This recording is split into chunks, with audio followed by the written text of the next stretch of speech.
बहुत समय पहले की बात है। एक प्यारा और सुंदर सा हरे भरे खेतों के बीच में ललितपुर नाम का गांव था। गांव में 3 औरतें रहती थीं, राम प्यारी, फूलकुमारी और झुनकी रानी। तीनों इतनी बातूनी और चुगलखोर थीं कि पूरा गांव उनसे परेशान था। सुबह सुबह जब भी वे कुएं पर पहुंचती, वहां पानी भरने से ज्यादा हंसी और शोरगुल सुनाई देता। गुलाबी चुनरी वाली रामप्यारी हमेशा अपनी बेटी की बड़ाई करती रहती। मेरी बिटिया तो इतनी गोरी है कि उसे देखकर चांद भी जल जाए। फूलकुमारी कहाँ उससे पीछे रहती। मेरे लड़के का तो दिमाग ऐसा है कि मास्टर जी भी उससे सवाल पूछते हैं। और झुमकी रानी तो सबसे आगे। मेरे पति इतने ताकतवर हैं कि बैल से नहीं, हाथों से खेत जोत डालें।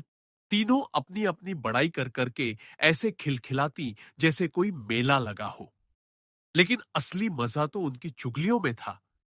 रामप्यारी धीरे से बोली, अरे सुना है, चौधरी की बहू रात को चुपके से घर से अकेले निकली थी। फूलो हंसते हुए बोली, वो तो कुछ भी नहीं, पटवारी अपनी मूंछ काले करने के लिए तावे का कालिख लगाता है। झुनकी ठहाका मारते हुए बोली, और पंडित जी व्रत का बहाना बनाते हैं और घर में लड्डू दबा के खाते हैं।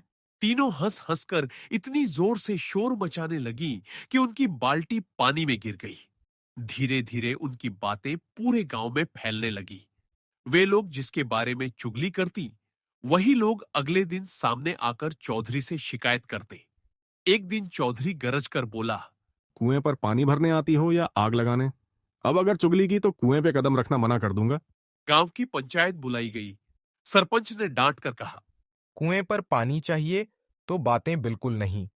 अगर चुगली करनी ही है तो अपने घर में आईने के सामने कर लेना, ताकि कम से कम दूसरों का नाम खराब ना हो। तीनों औरतों ने कसम खाई कि अब चुगली नहीं करेंगी। लेकिन उनकी चुगली की आदत कहां जाती है। अगले ही दिन कुएं पर पहुंची और धीरे धीरे फुसफुसाने लगी। राम प्यारी बोली, चलो आज से चुगली बंद। फूलकुमारी बोली, हाँ, बस एक छोटी सी बात बता दूं।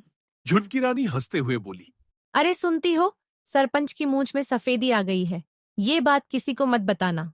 बस इतना सुनते ही तीनों ठहाका लगाकर हंस पड़ी।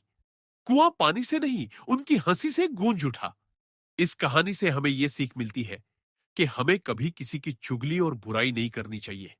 लेकिन कुछ लोगों की आदत होती है कि जब तक किसी की चुगली कर ना ले, तब तक उनके मन को चैन नहीं मिलता। धन्यवाद। अगर कहानी अच्छी लगी हो तो चैनल को लाइक और सब्सक्राइब करें। Thanks for watching.